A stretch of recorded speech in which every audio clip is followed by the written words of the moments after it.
Et bien voilà, aujourd'hui 26 février 2018, premier jour d'ouverture de l'école Simone Lagrange. Simone Lagrange, c'est le nom de la témoin principale du procès Barbie, une figure de la Deuxième Guerre à Grenoble.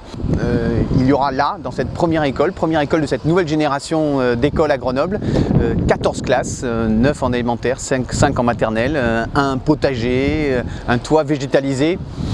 Tout cela avec une énergie propre, tout cela avec un travail majeur qui a été fait sur la qualité de l'air intérieur. Vous le savez, à Grenoble, nous avons accueilli en 10 ans 25% d'élèves en plus. Depuis le début de notre mandat, nous avons ouvert 40 classes et nous continuons. Cette école-là est la première d'un plan de 6 nouvelles écoles, 4 écoles entièrement nouvelles, 2 extensions majeures. Et nous travaillons aussi sur la restauration scolaire avec 3 nouveaux restaurants scolaires qui ont été livrés pour cette année. Et tout cela, ça fait partie finalement d'une vision globale de l'éducation. Nous sommes heureux de pouvoir faire le meilleur pour nos enfants, c'est préparer l'avenir, préparer aussi, fédérer tous ceux qui travaillent autour des enfants. Nous avons recruté 21 nouvelles ATSEM depuis le début de ce mandat. Il n'y a jamais eu autant d'adultes dans les écoles grenobloises et cela se fait en concertation avec tout le monde.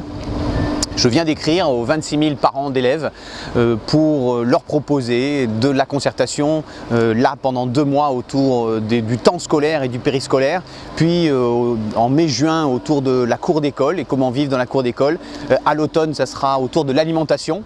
L'alimentation, nous avons déjà dans les écoles à Grenoble 50% de bio et local, un repas végétarien par semaine et tout cela fait partie d'un tout, comme ça fait partie aussi d'un tout de réhabiliter les écoles. 3 écoles vont être entièrement réhabilitées d'un point de vue thermique et grâce au projet énergie citoyenne, 4 écoles se voient nourrir de toits photovoltaïques pour faire partie aussi d'un ensemble cohérent. Voilà ce que nous faisons aujourd'hui à Grenoble pour nos enfants. Je crois que c'est un projet fédérateur, un projet qui permet à chacun de grandir, de s'émanciper, non seulement évidemment les enfants, mais tous ceux qui les accompagnent. On me demande parfois, un peu comme dans l'ancien temps, c'est quoi le grand projet pour Grenoble? Avec en tête finalement c'est quoi le grand projet en béton que vous allez poser? Et bien en fait nous sommes fiers de poser ce projet, ce plan école qui est un plan cohérent et ambitieux. C'est cela, je crois, faire attention à aujourd'hui et faire attention à demain.